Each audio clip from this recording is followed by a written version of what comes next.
And that's just another online community I've pissed off this week. What's going on, everybody? This is the Cover Band Confidential Podcast, a podcast for cover band musicians and band leaders to learn how to rock more and Sunglass in Atlanta, Georgia. I'm Adam Johnson. In Greensboro, North Carolina, I'm Dan Ray. You know, it's surprising how little dissent we get from the podcast and cover band community. We seem to pretty much, get agreement. Well, we try to be on the right side of takes, unless we are intentionally trying to be, subversive. It's true. We try not. We don't do that very much.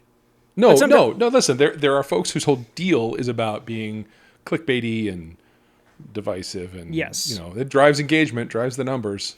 There is a guy who is mad at both of us, but mostly you. Nothing personal. Yeah, I'm sure. I'm. What was it? Insufferable. Insufferable. Yeah. It was the the Behringer Wing X32 shootout conversation that we had, because we didn't know what mid-side meant, and I still don't. Yeah, and then you said you weren't familiar with Studer, and those were two hellworthy trespasses. Yes, it's for sure. I will burn in hell for that. It's like, hey, not everybody worked in studios in the 70s. Mid to late 80s with a bunch of tape machines, and that's fine. You don't, but yeah, mid-side it's just a recording technique. It's it's things that you don't do in live music. It's like stereo pairing of microphones and that kind of crap. Okay. And even right now, whoever's listening to this who knows what mid-side recording is listen to me explain it and go, you idiots. Somebody home is screaming, mid-side, ah! Yeah. Oh, well. Well, point is, that's the exception. Yes. And you've put some spicy takes up in the YouTube recently that have garnered some dissent. Yeah, I don't know if it's necessarily that, but like people don't like when you talk about expensive things sometimes. And so the most expensivest guitar I could find at Guitar Center is it's over 250,000 views at this point. And most of the comments are, they're mad at me, they're mad at Guitar Center, they're mad at that Guitar Center for having nice guitars that aren't locked up. They're mad at their Guitar Center for not having as nice of stuff, and they're mad because I didn't artist pick whose signature guitar it is. Yeah, or that I didn't pick this, whatever brand that they like, or that I slagged a brand that they like, But I did try and do one where I could find the cheapest guitar at Guitar Center. That one came out this week also. And shockingly enough, Fender has that entire market cornered between Squier, Jackson, and Gretsch. Yep. They own that space. And there's really, that's all there is to it. They do well there. So that $250 to $300 deal, they've just got such a stacked roster in that price range. And it's quality stuff. It's hard to go wrong. Let's see. Other news. Is it cold where you are? It's been cooler. Yeah, hasn't been when I say cooler, I mean you don't walk out the door and want to just melt and evaporate. Yeah, we're talking we're 20 plus degrees under what we were a week ago. Yeah. So today the high was 71. And it's normally 90 here. Yeah. So my lawyer, general counsel, his name is Adam also. We're on a group chat. We're all just a bunch of buddies from high school, and I was like, "Weird shout out to climate change for this weird weather." He's like, "I think we should be encouraging climate change as well as giving it a hard time, because they say that you don't really experience change if you only receive negative feedback." And I just thought that was a very nuanced take. But it is. Your lawyer would say that, wouldn't he? Suppose. When you think about it. Yeah. But yes, we're apparently gentle parenting climate change in this scenario. Okay. Anywho, it's just weird because it's just I wore a jacket today, and it's August 4th. Very weird. Also, speaking while we're on the topic of weird, I have a 15-year-old kid now. You have a 15-year-old kid? Yeah. I have a 12-year-old as of this week. Yeah. We're going to get a driver's permit tomorrow. That's something. Yeah. So yes, this is today is the first day of school, kid's birthday. We're just back into everything with both feet, talking back to school stuff. This is birthday palooza. So over the next 6 weeks, son's birthday, Amber's birthday, my mom's birthday, her mom's birthday, my birthday, all piling up. We're back in marching band season, so late night rehearsals and all of that. It's getting crazy. Just right back into it. It's been a year since that trip down to visit you for your birthday? Mm-hmm. It has been. I'm flying, man. It's pretty wild, man. Yeah. Amber just reminded me that like she went to Thailand last summer. I was like, oh, yeah, it's been over a year. I was like, oh. Yeah. Wow. It's just like, where's the time go, man? It's crazy. I'll tell you where the time goes. Right into this can of Fruity Pebbles Liquid Death. Oh, no. Yes. Listen, if you're on a quest for sober drinking, this stuff is sorcery. I don't know how to explain it. If you can find it, drink it. It tastes exactly like it's supposed to, and I don't know how I feel about it. Right. We're all over the place this week, you guys. Let's get back onto like what the show's typically about. Yeah, with cover bands, right? Yeah, so let's talk about progress being made. So the Cat 6 deal is we're in production. So I got a couple more of the panels patched in to go onto the wing, and I have started 3D printing the actual like snake deals, mocking them up, and I need to get some additional hardware and maybe like a Dremel to like fine tune some of the holes and stuff. But if we can get all 4 of these channels to work, then we're off to the races. I had to order a new set of filament so I could start printing these boxes, and then we'll be good to go. So your show is going to be what, 4 or 5 of those? Yeah, on stage. Yep. Yeah, but like everybody. So right. like 4 EtherCon or shielded Cat 6 cables from the back of the mixer to wherever they go on stage. Mm-hmm. And that's it. Everybody like it's basically becomes zone defense. Like you are in charge of your zone. You patch in the things that are in your zone. Yeah. And then our front of house guy doesn't have to do it. So hopefully that means a shorter span between load in and sound check, which is ultimately what we're looking for. Yeah. So we can do all of the part of my French bullshitting after sound check, not before. Mm-hmm. Right. That's the dream. We should be so lucky. More show prep stuff. I'm starting to mull over the idea of programming lights again. All of this prep stuff for the Stranger Things block party deal has my head just spinning. So new songs we're thinking about. Shout out to Spotify. I mean, you can hate them for all the other reasons, but they do have playlists for every song that was played on every episode of every season, which makes putting the set list together much easier. And the idea of opening with Separate Ways has me, again, wanting to like put some programming into the lights so we can like get the blinders to do what they do when the hits are hitting. And I was thinking about that last night when a ghost woke me up, and that's a story that you can hear on the bonus episode this week. Yep. The other thing that I found, this was a suggestion of Mike Schulte, is to do the big Stranger Things like intro deal, because they did one for the Pork Tornadoes, and Members Only really fits in that logo. We've got branding on it already, so it turns out there's an After Effects template that you can just put your band name into, and if you know how to use it, you can do it yourself. So maybe I'll put a link to that in this week's show notes, because I mean the season drops in a couple of weeks, and then you're in Halloween spooky season anyway, so might be worth looking into. If you don't know how it works, hit us up, coverbankconfidential@gmail.com. Maybe we can zippity-doo-dah one for you for a for a couple of coins or something. I don't know. We shall see. What else? Just got word that the Picks of Destiny shipment has landed. It's on its way. So this time next week, I will have 100 more custom picks. Once again, if you use discount for CBC at checkout, you save 10%. That's just our gift to you guys. I love it. Also, when we're talking about free stuff, the Request Now video that I had mentioned last week is already out, and there is a promo code there to do a free event with their service. So if you wanted to try out the Request Now set list live music request deal, you can do it for free. So go check that out if that's something that you are curious about. Check the video out if you want to know more about it and all of that stuff. So I think that's all the housekeeping that we've got going on. Yeah. Yeah. But we've really been burying the lead here because we all know what the show's about. What's the show about, Dan? It's about my triumphant return. Ha-ha! Ha-ha! Huzzah, sir. Yeah. So tell us all about it. You're back. Yeah, well, I'm back, and it was great. And I was not sure that it was going to be great. It's literally been 6 months since my last gig.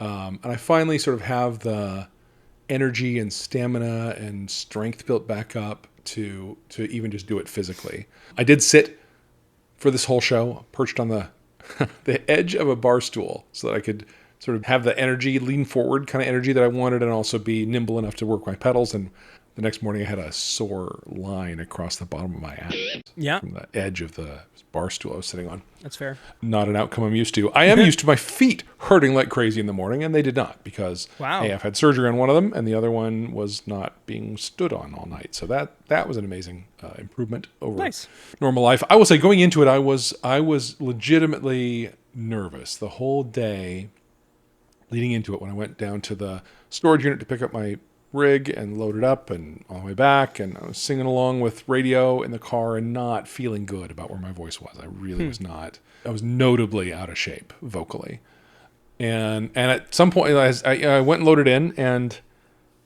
that felt weird. I none of my load in muscle memory was still there. I had to think through every piece of it. I set up the cable between my vocal pedal and the mixer backwards twice. Wow. Right? Like, I'm new here. Yeah, I'd never done this before. But I finally got it all set up and good, and I did my sound check song. Overkill. Acoustic version of Overkill is what I use for sound check. Nice. And then I hit the Patreon Slack, and I said, guys, I'm nervous. I don't know how this is going to go. I feel like I'm not really ready to do the vocal things I'm going to be doing. I am committed to singing conservatively, no gymnastics for me tonight. It's about getting through it. And many folks, including you, came in with support and love, and it just really was awesome. It was really great. Started the show and started out kind of conservative, but feeling okay, feeling all right, feeling not bad. And then I did High and Dry, Radiohead, and on all of those, leave me high, like I couldn't hit it, and I got to it and it broke, or I got to it and I couldn't hold the tone. Every one of them hurt, and I was like, okay, we're gonna pull it way back. And so I did Under the Milky Way Tonight, The Church, which I capoed up 3, and it's still low in my register just because it's safe. It was just safe. It's just some safe tunes, and I played safe for a while, and then I started stretching out a little bit more. Took a break about an hour and 40 in. We had rescheduled me from 7 to 10 to 5 to 8 to be there in sync with when the Cousin's Made Lobster truck was going to be there. Yeah, so I took a break and got myself a lobster sandwich, which was awesome. My whole family was there, a few other people. I will say I did not advertise it as widely as I would have if I'd felt fully confident. I was a little bit conservative in how I spread the word about it. That makes sense. But I did have the core of my support was there. The second set, I got a little more stretchy outy. I did Africa. I actually did Africa and Rosanna. I usually only do one Toto tune, but I did both. And even the high part of Rosanna, I did fine on. And then my big closer, I alternate between Space Oddity and Fake Plastic Trees, Radiohead. And I did both. I actually did both. And before it, I did My Way, Sinatra. Nice. Just for fun, which is a blast. It's a song that you get, huge. And, what is a man? What has he got? Yeah, fun tune to do toward the end of the night. And then Fake Plastic Trees, the big high Tom Norky Yotes, the Norky Yotes.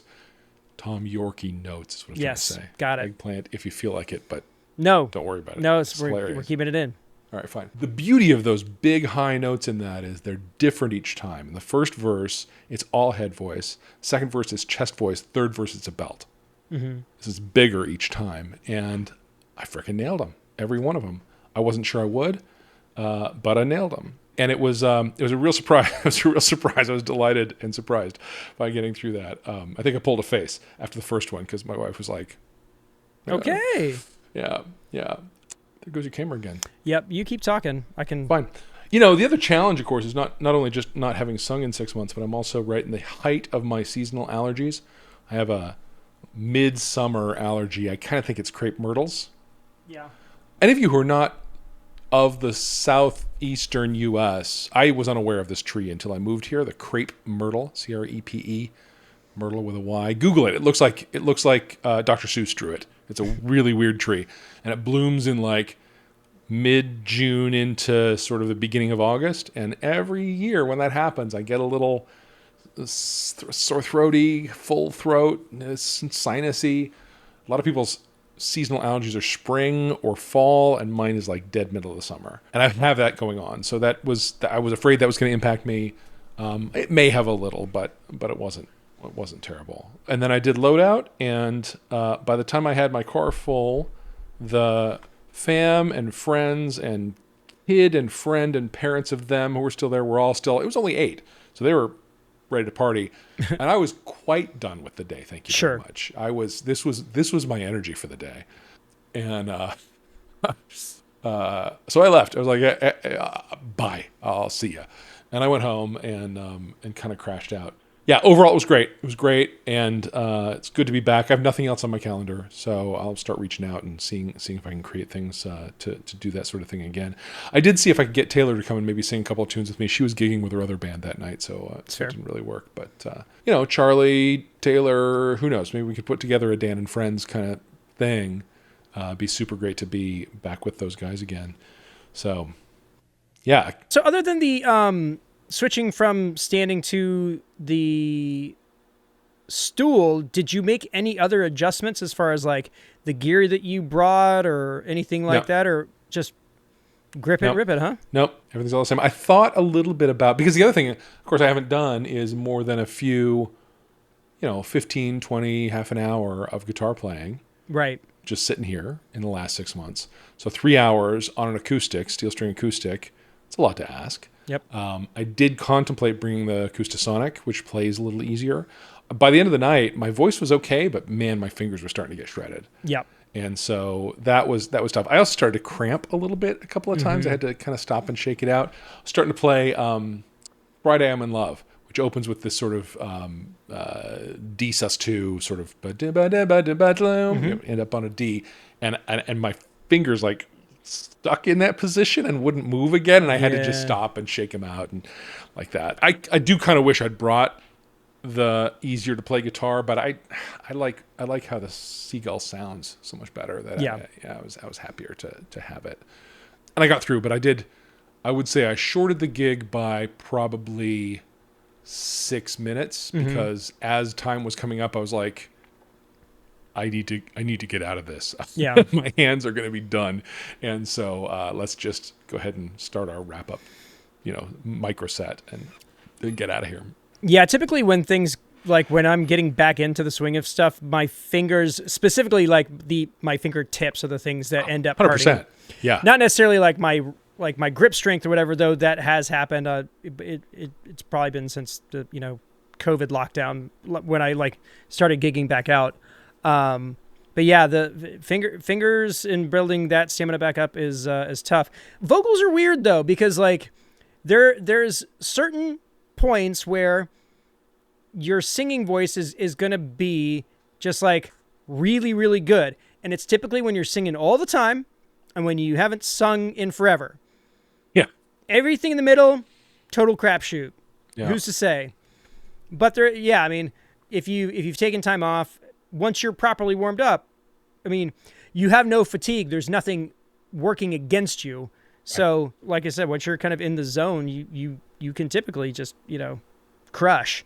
Yep. But I definitely know the feeling of getting back on that horse. And I know that it was not easy, and definitely lit a candle or two for you this weekend. I know that more than just the actual execution of it is just the mental pressure of for sure contemplating it, Yeah, for sure. for sure. And I will say that venue, which pre-COVID, I used to pack with anything I did there. It was always busy. And how much was attributable to me versus it being kind of a cool new place, hard to say. Since COVID, it's been a ghost town in there when I played. But it was busy. It was nice and busy. And it was families out for the lobster and, willing to hang. I had several people that, that cool experience is you're an hour and a half in or so and you're looking around and there are people there with empty glasses in front of them paying attention to you. Right. They'd be gone by now, but they're still engaged with you. Right. It was very, very satisfying, very, very fulfilling to have that happen. Yeah, it was good.